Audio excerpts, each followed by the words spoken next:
The truth that was already out there. My name is Casey Navarro. I was 31 years old when my family finally found out the truth about where I had been for the past 2 years.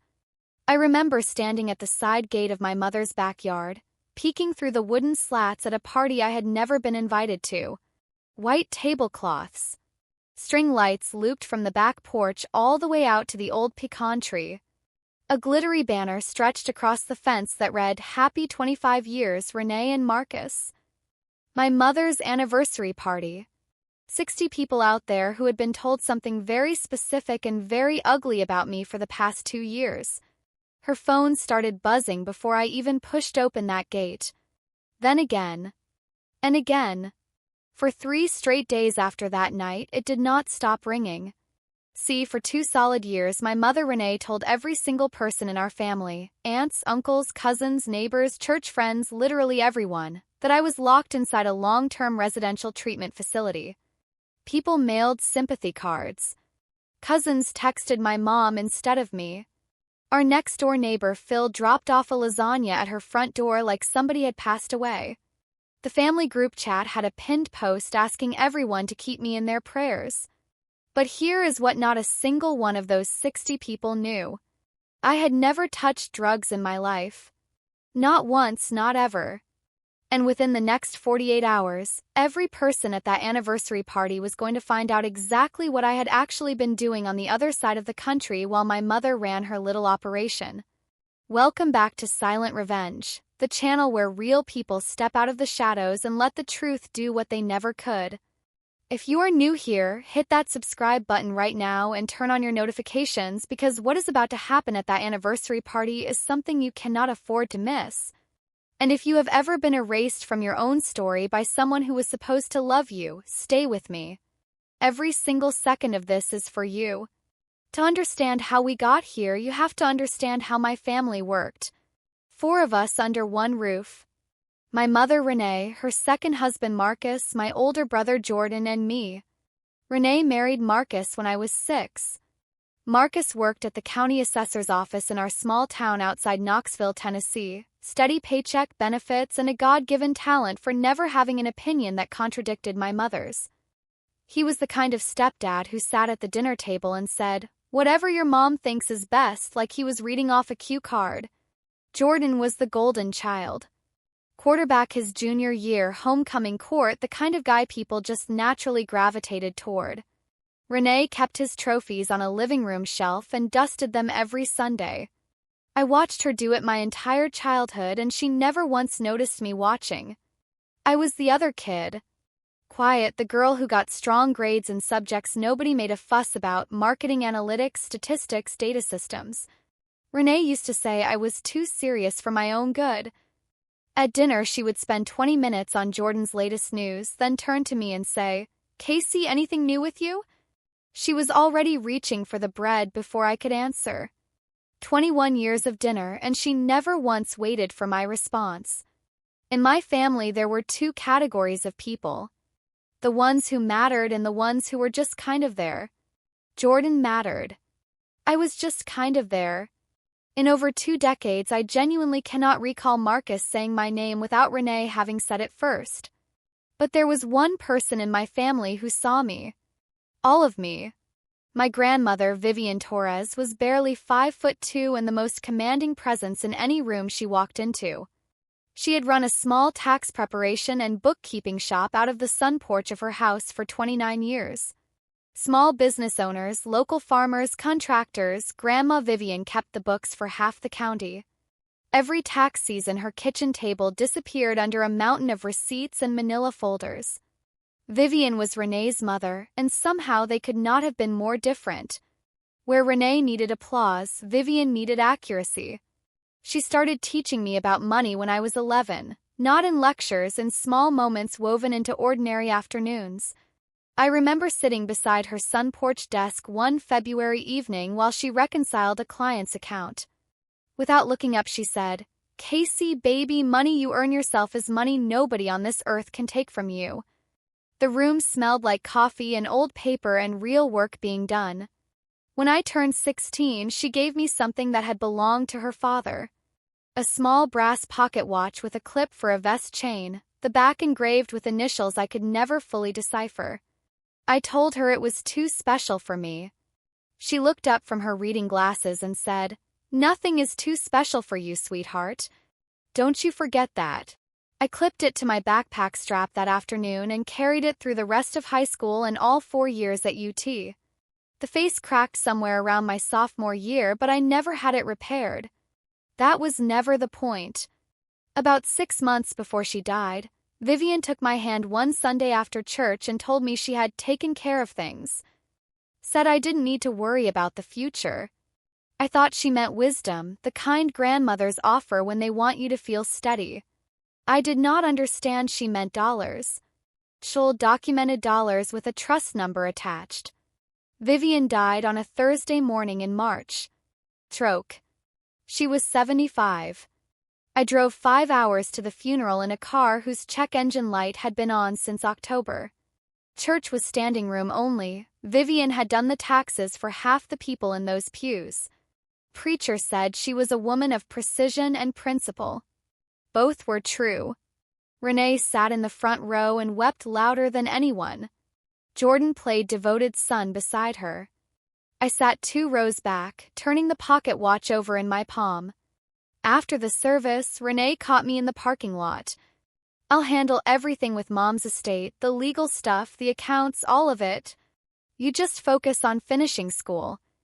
I nodded, exhausted and heartbroken and trusting. That was my first and most expensive mistake. 3 months later, I graduated from UT with a degree in marketing analytics. Renee did not come to the ceremony. Said the drive was too far. Jordan had a thing. Marcus had to work. I walked across that stage by myself, diploma in one hand, the pocket watch tucked in my blazer pocket, and I told myself it was fine. I had built it myself. 2 weeks later, I was at a marketing and analytics agency in Nashville making $40,000 a year. Entry level, but I was building something. What I didn't know, what I couldn't have known, was that my mother had already started quietly spending what my grandmother had set aside for me. Jordan's event production company lasted 9 months. He launched it the same year I graduated, a boutique videography and photography studio targeting weddings and corporate events around Knoxville. Slick logo, gorgeous website, and a drone he bought before he had a single client. What he didn't have was any actual understanding of how to run a business. By month 6, he owed $90,000 in equipment financing, a studio lease he couldn't exit, and credit card debt he hadn't mentioned to anyone. Renee pulled Marcus into the kitchen one evening and had a conversation I only pieced together later from bank documents and one very candid call with Aunt Rosa. "We have to help Jordan. He'll lose everything." Marcus asked the obvious question. "With what money, Renee?" She opened a folder on the counter. Inside that folder was a document Vivian had drawn up 3 years before she died.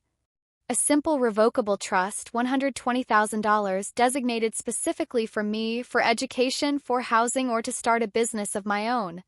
Vivian had named Renee as trustee because she believed her daughter would honor it. It was the single biggest mistake my grandmother ever made. Renee called the trust administrator. She submitted paperwork citing a medical emergency for the beneficiary. She signed her own name as trustee. Within 72 hours, $120,000 moved out of that trust and into a checking account, and from there directly into Jordan's debt. Nobody said a word to me. Not Renee. Not Marcus. Not Jordan, who accepted the money the way he accepted everything good that came his way, like it had always been his. Vivian's 29 years of discipline and careful saving and quiet love, her promise that she had taken care of things, it all went to cover 9 months of a drone and videography dream that Jordan couldn't keep alive. Trust was empty before I even knew it had ever existed. 6 years into my job at the Nashville agency, I started thinking about Vivian's estate again. I was doing well enough to start looking at buying a small condo, and I remembered her saying she had made arrangements for me. On a Saturday morning, I called Renee. "Mom, did Grandma leave anything for me? A savings account or some kind of fund?" She mentioned she'd set something up. There was a pause on the line. Not a long pause. Maybe 3 seconds. But 3 seconds is a long time when you know how to listen. Your grandmother didn't leave anything significant, Casey. There were end-of-life costs. You know how that goes. I did know how it went. I also knew that Vivian had been completely healthy until the morning of her stroke, that she had never once in her adult life been late paying a bill, and that she had organized filing cabinets color-coded by year going back 2 decades. She did not have end-of-life costs. Something was off. Over the next 2 weeks, I made a series of phone calls I probably should have made years earlier. Knox County Probate Office, Vivian's bank, and finally, an estate attorney named Craig Whitfield out of Nashville, who charged $200 for a 30-minute consultation and found the trust in less than 20 minutes. $120,000. Beneficiary, Casey Marie Navarro. Trustee Renee Navarro Sims. Status, fully disbursed. Disbursed for what reason? I asked. Medical emergency. That's what the authorization form says. I sat in that office for a long time after Craig said that. I did not cry. I did not raise my voice. I just sat there with Vivian's pocket watch in my lap, doing the math. $120,000. 9 months of Jordan's video production company. A medical emergency that had never, not one single time, occurred. I called Renee that night. She didn't pick up. I called again 3 days later and she answered on the second ring. I told her I knew about the trust. I told her I had spoken with an attorney. I asked her directly what had happened to the money. Casey, you are making something out of nothing. You always do this. I flew home that weekend. I sat at the same kitchen table where Renee used to recap Jordan's achievements while I chewed in silence. Renee was there. Marcus was there. And because, of course, Jordan had driven over, which meant Renee had made calls before my flight landed. 3 against 1. How dare you come in here and accuse me, Renee said, the tears already running before I'd said more than 2 sentences. Everything I have done for this family, everything I have sacrificed. You filed fraudulent disbursement paperwork, I said. That's not an accusation, Renee. That's a paper trail. Marcus put his hand flat on the table. Your mother has given you everything, Casey. Everything. And I want you to understand, that was the most conviction I had ever heard in that man's voice in my entire life. 21 years of nodding and saying whatever your mom thinks, and the one time he found his spine was to defend a lie. Not me. Never to defend me. Jordan leaned back and crossed his arms. You always make everything a drama. It's honestly exhausting. This from the man who had spent $120,000 of money my grandmother set aside for my future on a business he couldn't keep running for a full year. I understood what I was looking at. 3 people, 1 unified front, 1 version of the story that would never change at that kitchen table. I stood up. I folded my napkin. I walked out the front door without slamming it, without a goodbye, without a single parting shot. I just left. That was the last time I spoke to my mother for 2 years. Here is where the story takes a turn, y'all, because 3 months after I walked out of that kitchen, something unexpected happened. An email showed up in my inbox from Liam Chen, a Canadian tech entrepreneur I had met at a data and analytics conference in Denver the previous spring.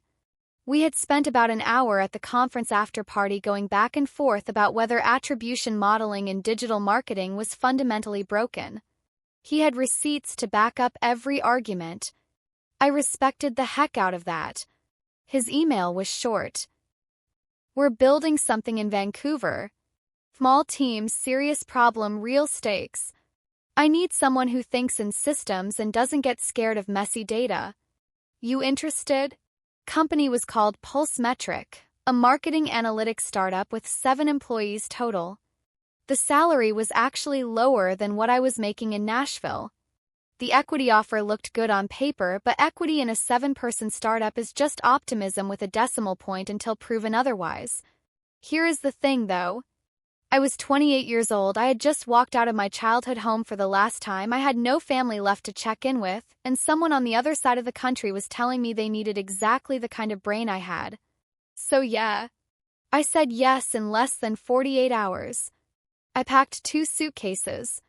I sold my furniture to a neighbor for $300.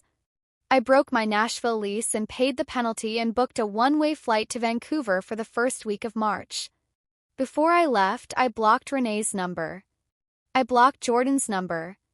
I did not block Marcus's because Marcus had never called me once in my life without Renee handing him the phone first, and I had zero expectation of that changing. The one family contact I kept was Aunt Rosa, Renee's younger sister, 53 years old, a retired middle school teacher living in Albuquerque, New Mexico, and the only person in the Navarro orbit I genuinely trusted. We exchanged emails every couple of weeks. Surface-level stuff. The weather, a show she was watching, how work was going. Nothing that would loop back to Renee. I did not tell my mother I was leaving the country. She had given up the right to know. The morning of my flight, I sat at Phoenix Sky Harbor. I had a layover, with my passport in one hand and Vivian's pocket watch in the other. 28 years old. 2 bags, a broken watch, and a job offer. That was it. And somehow, sitting there at that gate, it felt like exactly enough. Now let me tell you what was happening back in Tennessee while I was rebuilding my life, because this part matters for everything you're about to hear. About 2 weeks after I left Nashville, Phil, the retired postal worker from across the street who missed nothing on our block, knocked on Renee's front door. She had noticed my car was gone and my number was disconnected. She asked point-blank where I was. Renee could have said I took a job out of state. She could have told any version of the truth. Instead, she put her hand on Phil's arm, let her eyes fill up, and said 5 words that would travel across the country and land in places I never expected. She is getting the help. Phil frowned. What kind of help, Renee? Rehab. Renee's voice cracked right on cue. She's had a problem for a while. Marcus and I have been dealing with it quietly. Within a week, the neighborhood knew. Within 2 weeks, the entire extended family. Rosa got the personal coffee sit-down version. Marcus confirmed it at a church dinner. Jordan posted in the family group chat asking everyone to keep his little sister in their prayers. Prayer hands emoji and everything. Cards started arriving at Renee's house within the month. Handwritten notes on monogrammed stationery. Aunt Cecilia, Vivian's oldest sister, 78 years old, sharp as a new tack, mailed a 2-page letter on cream stationery that carried a faint trace of lavender from the sachets she kept in every drawer. 14 letters total. Every one addressed to me. Every one some version of the same loving, heartbroken, completely mistaken message. Dear Casey, I pray for your healing every day. Dear Casey, there is no shame in asking for help. Dear Casey, your mother is so brave. Renee collected every single one. Put them in a shoebox in my old bedroom. Did not forward a single one. Phil offered multiple times to reach out to me directly. She knew people in recovery and thought she could help. Each time, Renee explained that the treatment center had a strict no-contact policy during stabilization. Each time, Phil backed off. When she later learned the truth, she said she felt like a fool. She shouldn't have. My mother had built the wall so carefully that no one could climb over it to find out what was actually on the other side. Vancouver in March felt like landing on a calmer planet. I rented a studio in the Commercial Drive neighborhood, 3rd floor, a fire escape just big enough to sit on, neighbors who left each other alone the way people do in rainy cities. Pulse Metric operated out of a co-working space in Gastown. Brick walls, big windows, a whiteboard covered in Liam's attribution model sketches. There was also Jasmine Park, a data scientist from Calgary who had been employee number 3. She noticed Vivian's pocket watch on my desk on my second day, asked about it once, got the short version, and never brought it up again. We were friends from that moment.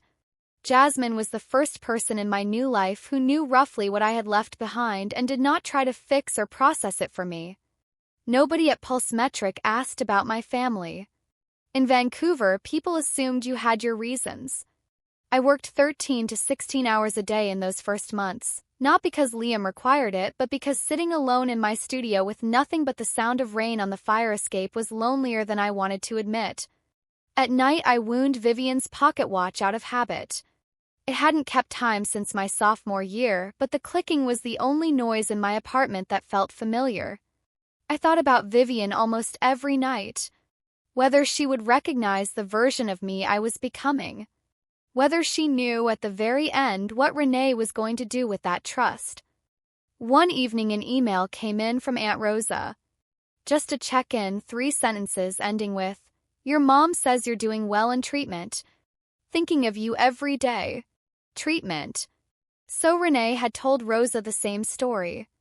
I almost wrote back to ask what exactly she had said. I stopped myself. I was not ready to pull that thread yet. 8 months in, Pulsemetric nearly folded. Our biggest client pulled their entire contract after getting acquired by a larger competitor who brought analytics in-house. That was 58% of our recurring revenue gone in one Wednesday afternoon call. The investors gave Liam 60 days to show a credible path forward or begin wind-down proceedings. Liam called the whole team together at 7 the next morning. He erased his whiteboard entirely, picked up a black marker and said, "We either find clients who want exactly what we built, or we build something the market doesn't have yet. Talk to me." I had been sitting on an idea for months. Pulsemetric's platform was excellent at reporting on marketing spend after the fact. What nobody in the mid-market space had done yet was build predictive attribution, a system that told brands in real time which channels were likely to drive conversions before a campaign fully ran, so they could shift budget dynamically instead of reading end-of-cycle reports. The gap was real. Technology to close it existed. Nobody had connected the pieces. I raised my hand. "I've been sketching something." I spent the next 45 minutes at the whiteboard drawing an architecture I had developed in my notebook over 3 months. A machine learning layer trained on multi-touch customer journey data, integrated with a real-time spend optimization engine. Not a dashboard. A live decision support system. Liam stared at the board after I stepped back. Team was quiet. "How long for an MVP?" 4 months. 2 more engineers. He gave me both. He also went back to the investors with a revised pitch built around my architecture and bought us a 90-day extension. I found that part out from Jasmine. "He went in hard for your idea," she told me. I thought about that for a while. It was the most professionally decent thing anyone had done for me in years. We built the MVP in 4.5 months. Within 6 weeks of beta launch, all 3 pilot clients expanded their contracts. 2 enterprise clients signed before quarter end. Revenue grew over 90% in 6 months. The investors not only extended our runway, they introduced us to the growth fund that eventually led our Series B. Liam called me into his office on a Friday and slid a document across his desk. Co-founder title, equity restructure, 13% ownership, my name on the company registration. "You built the product that saved this company. That needs to be on paper." I read every single page before signing because Vivian had taught me that you read every page every time without exception. I was not about to stop honoring that now. That evening I emailed Aunt Rosa. Short, the way I always kept it. "Got a big promotion at work. Things are going really well up here." Rosa replied the next morning. "Casey, I am so happy to hear it. Your mom is going to be so relieved." I stopped mid-scroll. "Read that word again." "Relieved." I wrote back. "What do you mean relieved, Rosa?" 20 minutes passed. Then an hour. Then she replied and her message was shorter than usual. "Oh, just that she worries." You know how she is. I did know how she was. Renee did not worry. Renee managed. She managed Marcus. She managed Jordan. She managed the family group chat and the Christmas card list and the version of reality that kept her looking like the most devoted, sacrificing mother in every room. And that word, relieved, sat in my chest like a splinter I couldn't quite get to, as if my mother had information about my situation that should have made her worried in the first place. As if there was a story she was telling about me that I hadn't heard yet. Right here, before I tell you what Aunt Rosa sent me next, I need to stop for 1 second. If you have ever been the person in your family whose story got rewritten without your permission and handed out to the people who loved you, drop it in the comments right now. Say, I know this story. Say, this is me. 'Cause you are not alone, and this channel exists because silence is not always peace. Sometimes silence is a cage. Hit that like button if you are still with me, and if you are not subscribed to Silent Revenge yet, do it right now. What happens at that anniversary party is the kind of moment people talk about for years. Stay with me. 3 weeks after that email exchange with Rosa, a padded manila envelope showed up at my Vancouver apartment. Physical mail, forwarded from Rosa's Albuquerque address. Too much tape across the seams. My name in Rosa's careful former teacher handwriting. Inside were 14 letters. Cards with watercolor covers. Notes on lined stationery. A postcard from Uncle Eddie with his left-leaning block print. A 2-page letter from Aunt Cecilia on cream stationery that still carried the faintest trace of lavender. Every single one was addressed to me. Every single one had been mailed to Renee's house. And every single one was some version of the same loving, heartbroken, completely mistaken message. Dear Casey, I lift you up in prayer every morning. Dear Casey, there is no shame in getting the help you need. Dear Casey, your mama is so strong. I don't know how she holds it together. Rosa had included a handwritten note. 4 sentences. I found these in your old bedroom when I visited Renee last month. She never sent them. Casey, your mom keeps talking about you being in treatment, but you've never mentioned a facility in a single email. Are you actually in rehab? 14 letters. 14 people who believed I was an addict. Not one of them had thought to ask me directly. I sat on my apartment floor at 1:30 in the morning and read them in order, side by side, like evidence in a case I hadn't known I was building. My hands were steady. My breathing was even. But something deep in my chest had gone very, very quiet. I called Rosa first thing the next morning. Video call, 8 a.m. Vancouver. She picked up on the first ring. I know she had been awake waiting. When she saw my face on screen, and then the pulse-metric whiteboard behind me, Jasmine's desk in the background, the coffee cup Liam had given the whole team as a joke gift, her expression crumbled. Oh my God, she said. You're in your office. I have been in my office for 18 months, Aunt Rosa. At a technology company in Vancouver, Canada. Her hand went over her mouth. You're not in rehab? / I have never been in rehab. Not once.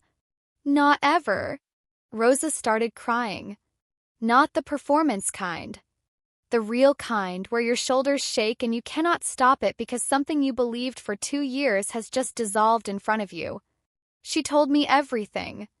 Renee had called Cecilia first, then Rosa, then Uncle Eddie, then Phil. Marcus confirmed it at a church dinner. Jordan posted in the group chat. And at every single family gathering for 2 years, Thanksgiving, Christmas, Easter, Renee would get that practiced look on her face whenever my name came up, and say the same words in the same measured voice.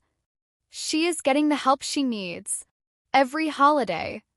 Every time. Did anyone try to contact me directly?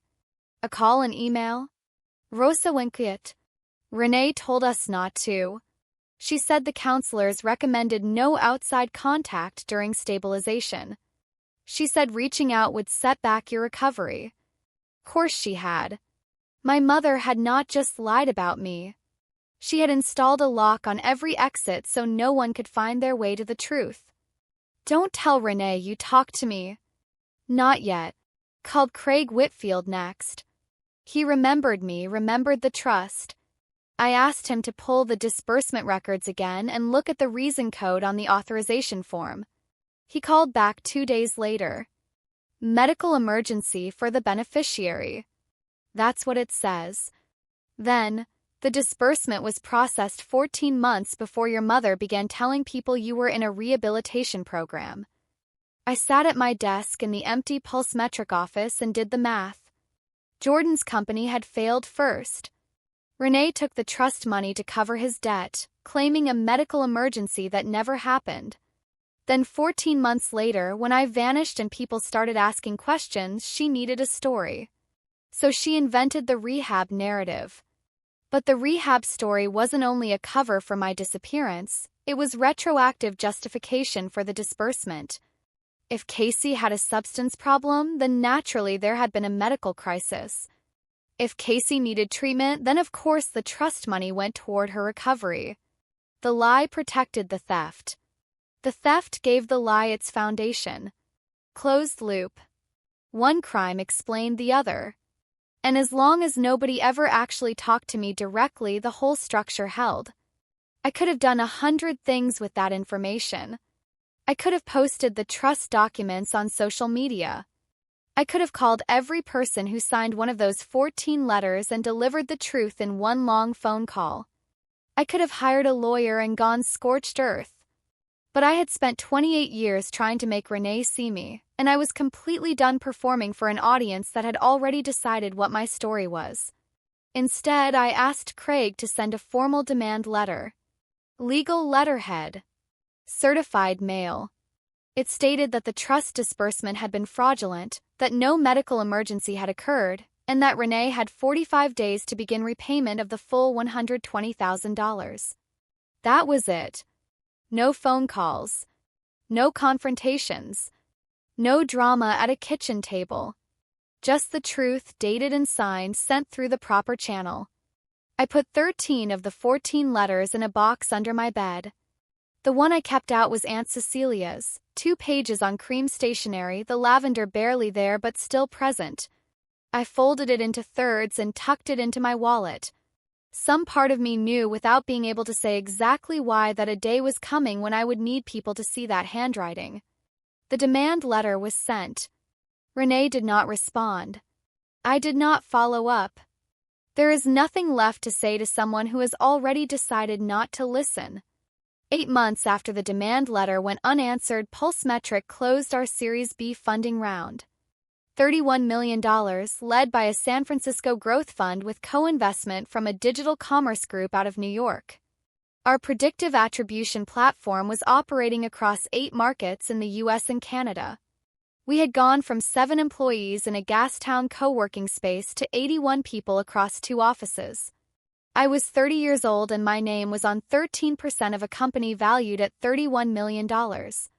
The week after the funding announcement, Liam forwarded me an email.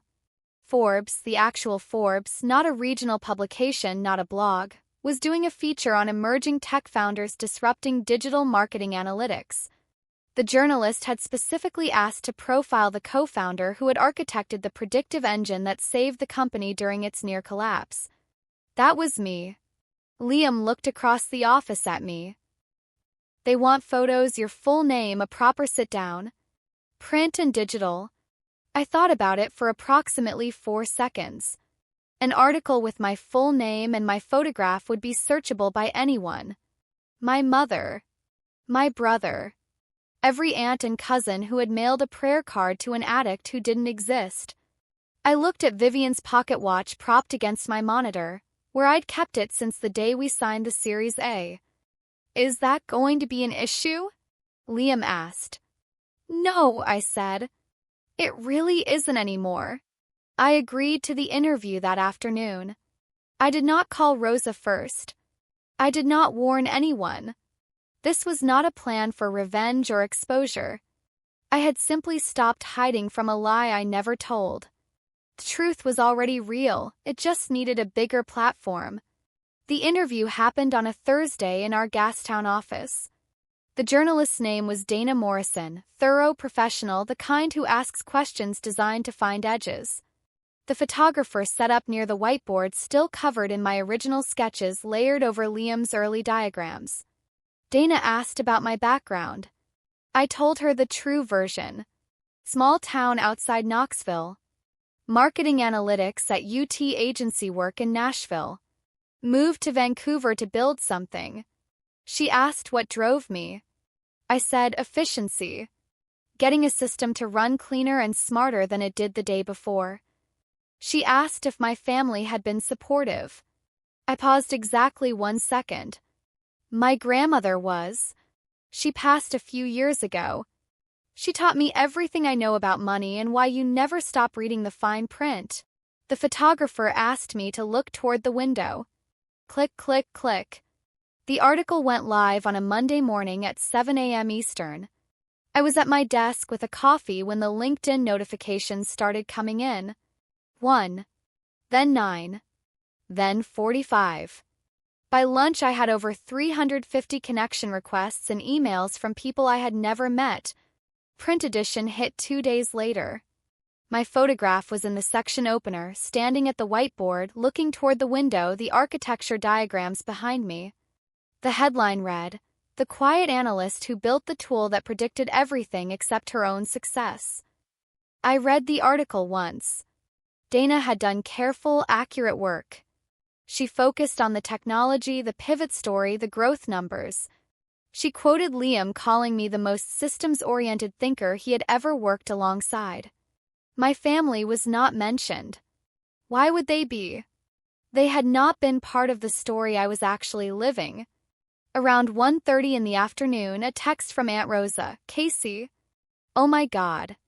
I just saw it." 5 minutes later, a second text, just one line. "Renee's anniversary party is this Saturday." I set my phone face down on my desk. Looked at Vivian's pocket watch. The second hand had not moved in years. But somewhere in Tennessee, something had just started moving very fast. The anniversary party was Saturday.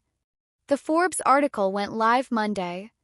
That left 5 days for the internet to do what it always does, connect dots that someone worked very hard to keep separated. Aunt Rosa called me that evening.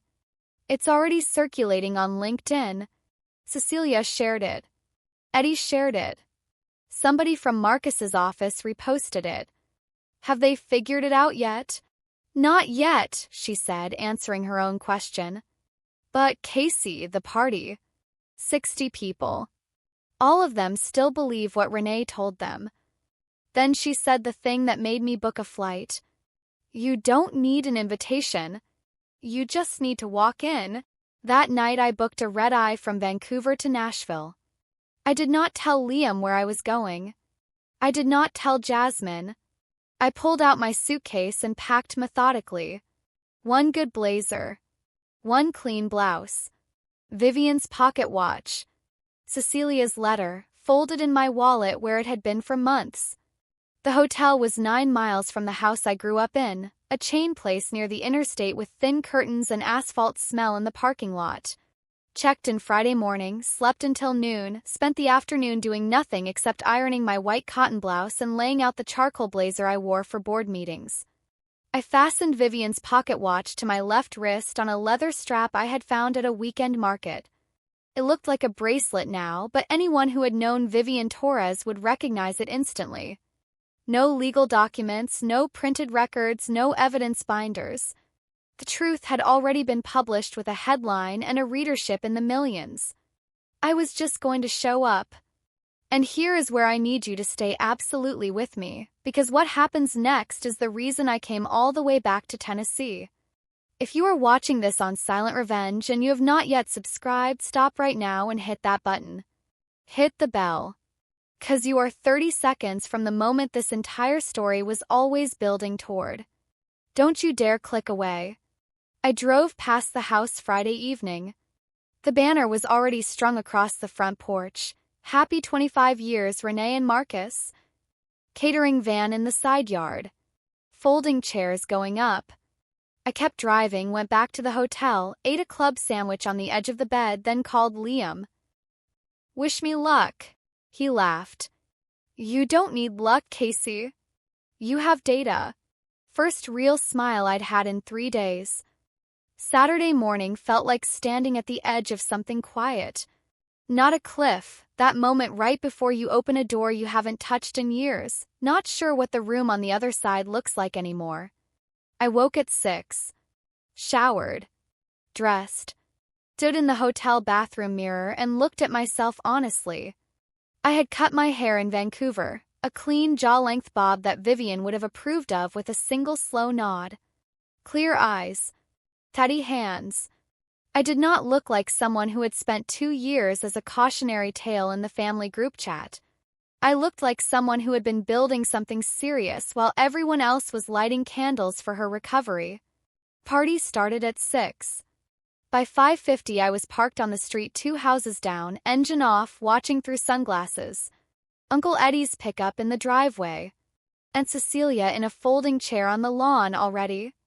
Jordan and his girlfriend pulling up in a silver SUV, looking relaxed in a way that meant he did not know what was coming.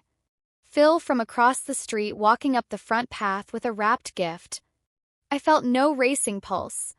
No sweaty palms. Just a flat, clear stillness in my chest. I knew exactly what I was walking into. I had been knowing for months that this moment was going to come one way or another. 5:55 I got out of the car. The backyard was exactly the way I remembered it, except dressed up for a party. White tablecloths on long folding tables.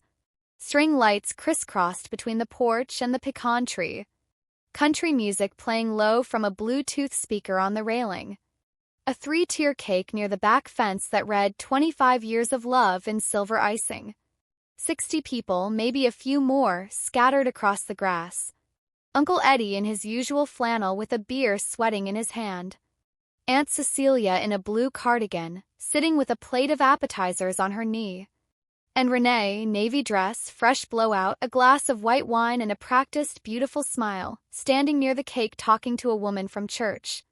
A man from Marcus's office leaned over to Renee and said something I could not hear. Renee's face shifted. I had never seen it from outside before, but I knew it immediately. The soft eyes. The slight downward tilt of the head. The quiet bravery she put on like a performance. She's still in treatment. Counselors say progress takes time. We just pray every day. The woman from church touched Renee's arm. You are such a strong mama, Renee. I don't know how you do it. Rosa was at the far end of the buffet table, not eating, not talking, looking at the side gate. 'Cause she was the only one who knew I was coming. It started with a woman named Amber, Jordan's girlfriend's younger sister, 23, who worked in social media marketing and was on LinkedIn the way most people are on Instagram. She was at the dessert table, scrolling when she stopped. Zoomed in. Tilted her screen. Then looked up, looked around the yard, looked at her phone again. Wait, she said to the woman beside her. Is this Renee's daughter? Casey. The woman leaned over. Amber held up her phone. Forbes. My photograph. The headline. The woman read for 10 seconds and then looked across the yard at Renee, who was still chatting near the cake, completely unaware of what was spreading from the dessert table outward. Within 4 minutes, 5 more phones were out. Uncle Eddie was squinting at his screen and holding it at arm's length. Cecilia had asked the woman beside her to read the article aloud because the font was too small.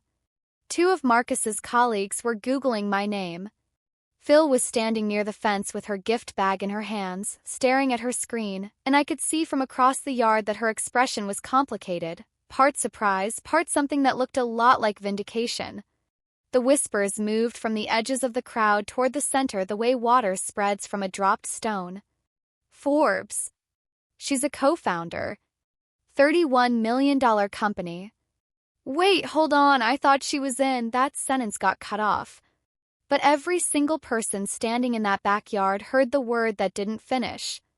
Renee had not noticed yet. She was laughing at something Marcus said. But Uncle Eddie was looking at her now, and his expression had changed from relaxed to something harder, something that looked like the moment a person realizes they've been given wrong directions for a very long time. And then the side gate opened. I did not rush. I did not pause for theatrical effect. I simply walked through the gate the way you walk into any room you have a right to be in. One foot, then the other. Steady and even. White blouse, charcoal blazer, dark slacks. Vivian's brass pocket watch on my left wrist catching the late afternoon light. 60 people turned to look at me at the same time. Some recognized me immediately. Some needed a second. I had cut my hair. I had been gone 2 years. A handful had no idea who I was at all. But the people who knew me, the aunts, the cousins, the neighbors who had signed those cards, they stared. Uncle Eddie set his beer down on the nearest table. Cecilia's fork stopped halfway to her mouth. Amber held her phone up like she was checking a photograph against the real thing. The music kept playing. That detail has stayed with me ever since. An old Alan Jackson song about remembering when, still going on the Bluetooth speaker while 60 people tried to reconcile the drug addict they'd been praying for with the woman in the blazer standing at the gate. Renee saw me last. She had been laughing at something Marcus said, facing the buffet. She turned because the yard had gone quiet in a way parties don't go quiet on their own. When she saw me, the wine glass in her hand trembled. Not fell. Trembled. Casey's small voice. Smaller than I had ever heard from her. I walked toward her. Not fast, not slow. Stopped at a comfortable distance, close enough to speak clearly, far enough that she couldn't reach for my arm. Hey, Mom. Happy anniversary. 60 people stared at me. Not one of them had expected the addict to show up in a blazer looking like she'd just walked off a magazine cover, which she essentially had. Uncle Eddie crossed the lawn first. He walked slow, choosing every word. Casey. He looked at me the way you look at someone who is supposed to be somewhere else entirely.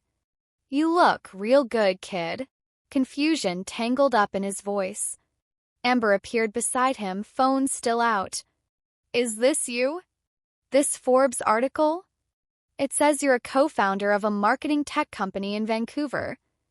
Yes, I said. That's me. Crowd shifted. More phones. Someone read a line from the article aloud.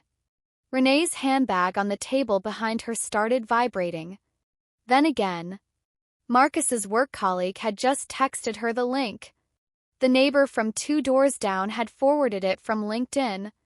The phone was beginning its 3-day marathon. Renee looked at Marcus. Her face had gone pale underneath her makeup. Marcus's jaw was set. He was holding the lapel of his sport coat like a man who has just realized the ground under him is not as solid as advertised. Jordan stepped forward. He still hadn't checked his phone. Casey, what is going on? This is Mom and Dad's, check LinkedIn, Amber said flat and clear. She did not look at him when she said it. Aunt Cecilia stood up from her folding chair. Slowly, the way 78-year-old women do. But there was nothing frail about her face or her voice. Renee. She said it loud enough for the whole yard to hear. The music was still going. Renee, you told us she was in rehabilitation. Courthouse quiet. Every single person in that backyard. You said she was getting the help she needs. Those were your exact words. Thanksgiving. Christmas. Every gathering for 2 years. She is getting the help she needs. Every time. I reached into my wallet. Cream stationery, folded into thirds, carrying a trace of lavender that had traveled from Tennessee to Vancouver and back again. I opened it and held it where Cecilia could see. I read one line. Just one. Dear Casey, I lift you up in prayer every single morning. Cecilia looked at the letter. Then at me. Then at Renee. That's my handwriting. Yes, ma'am, I said quietly. You mailed that to her house. She never sent it to me. I looked at the yard. The string lights. The 3-tier cake. I have never been in a treatment facility. I have never used drugs. Not one time in my life. I have been in Vancouver, Canada, building a company, and I didn't know any of you had been told otherwise until a padded envelope full of unopened letters showed up at my apartment 3 months ago. The yard was so quiet I could hear the ice shifting in the drinks people were holding. Renee's eyes filled. You don't understand. You just left, Casey. You left and people were asking questions and I didn't know what to say.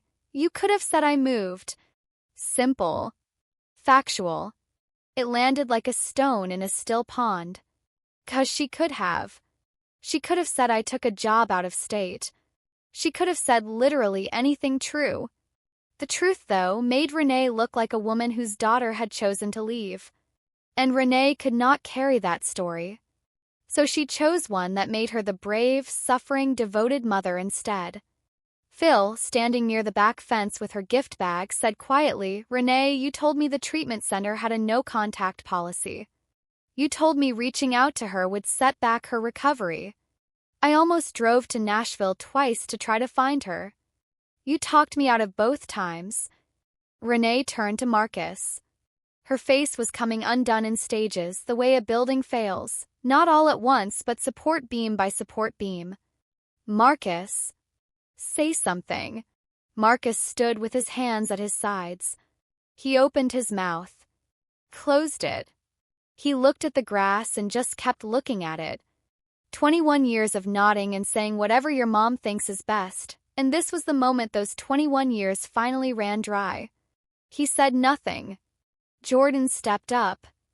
Casey, you're ruining their party.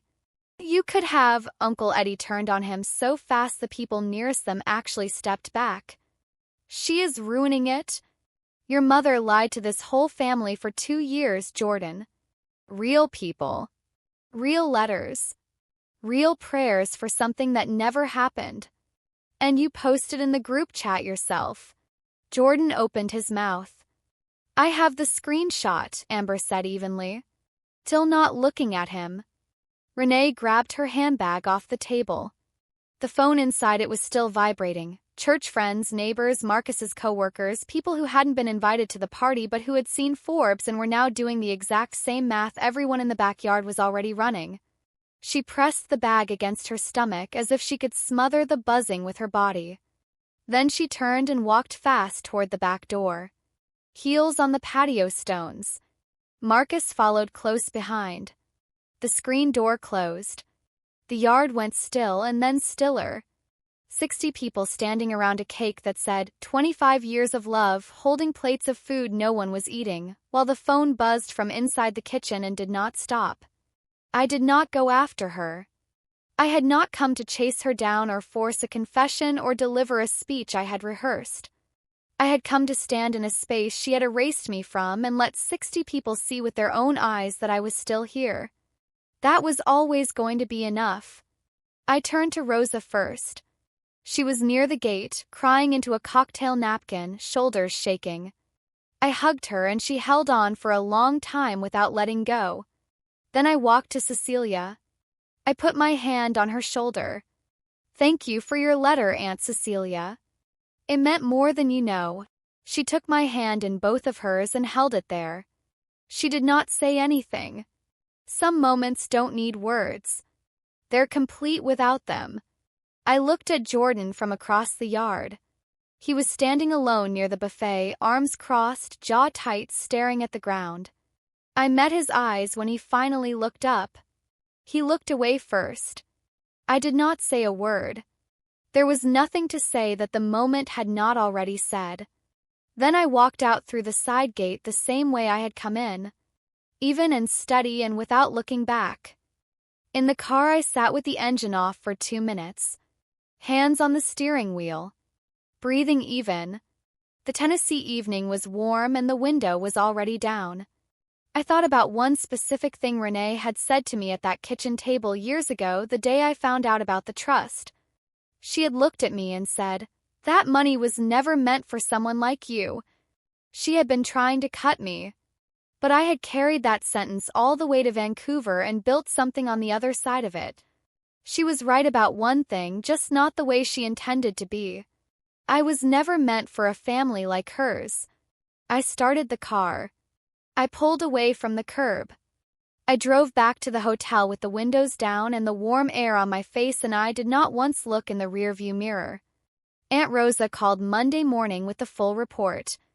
Renee's phone rang for 3 straight days and she did not answer once.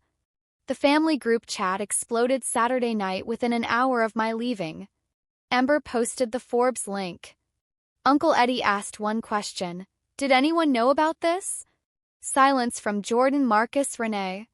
By Sunday morning, Cecilia had personally called 5 family members. She was never in rehab, Renee made it up. Phil went door to door on the street. Jordan deleted his 2-year-old prayer request post at 5:30 Sunday morning. Amber had the screenshot before he finished. Marcus emailed me Tuesday. 2 sentences. I am sorry. I should have said something. 21 years, and it was the first time he had ever reached out to me without Renee in the room. I decided it counted for something, even if it wasn't enough. Renee did not reach out that week or the next. Her silence was the loudest thing she had ever said. I flew back to Vancouver on Thursday. Fell asleep somewhere over Montana and slept the whole way home. Renee eventually sent a 4-page handwritten letter. She apologized, explained, justified, circled back to justify again. On page 3, I was only trying to protect this family. I read that line twice. The family that drained my grandmother's trust for Jordan's 9-month photography venture. The family that told 60 people I was an addict. The family that never once just called and asked me directly. I folded the letter into its envelope and did not write back. The repayment ran through Craig's office in quarterly installments. I did not track them. I had built something worth considerably more than $120,000. I had built a life Renee could not touch. I am 31 years old. I live in Vancouver. I run a company that helps brands across 8 countries make smarter decisions in real time, which is a pretty wild thing for a girl who used to eat in silence at a dinner table while her mother polished her brother's trophies. Some nights I sit on my fire escape with a cup of tea and hold Vivian's pocket watch. The brass has gotten warmer and a little darker with age. The second hand still does not move. I wind it anyway because the clicking sound takes me straight back to a sun porch outside Knoxville that smelled like old paper and coffee, and a small woman in reading glasses looking up from a ledger and telling me in the plainest, most certain voice that nothing in this world was too nice for me. She was right about more than money. She was showing me something every single day that she never had to explain out loud. The version of yourself that you build quietly, away from the people who need you to stay small, away from the stories someone else decided to tell about you, that version is the real one. Does not need permission. Does not need an invitation. Just needs you to keep walking through the gate. If the people who raised you need you to be broken in order for their story to make sense, the most powerful thing you can do is simply refuse to be broken. Show up. Do the work. Let the truth find its platform. Let it travel. Let it arrive at an anniversary party on a Saturday evening in Tennessee and do what the truth always does when it finally gets a room to itself. That is my story. 2 years of silence. 14 letters I never opened. 1 brass pocket watch that stopped keeping time years ago. And 1 article that said everything I never had to say out loud. If this story hit you somewhere deep, if you have ever been the person who was quiet while someone else ran their mouth about your life, then share this right now. Send it to someone who needs to hear it.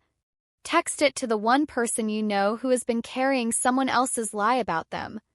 Drop your reaction in the comments below. I read every single one and your story matters here. Hit that like button if you stayed all the way to the end because we both know you were supposed to hear Casey's story today. And if you are not yet a part of the Silent Revenge family, subscribe right now and turn that notification bell on because every single week we come back with another story about the moment the truth stopped being quiet. You do not want to miss what is coming next. I will see you in the next one.